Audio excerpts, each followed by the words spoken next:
Welcome back to another technical deep dive here in the debug zone.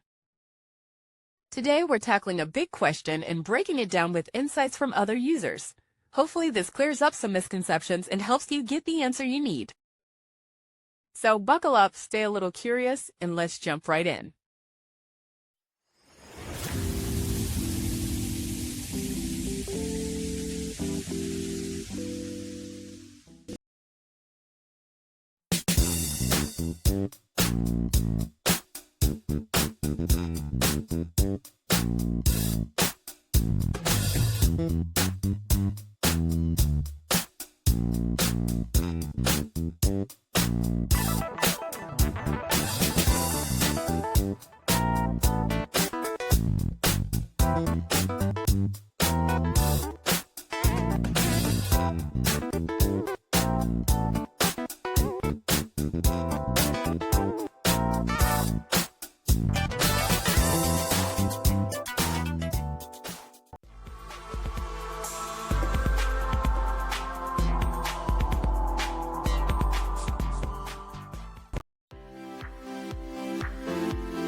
And that's a wrap.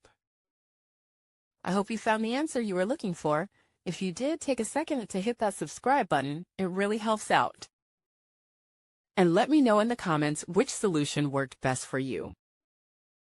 See you next time in the debug zone.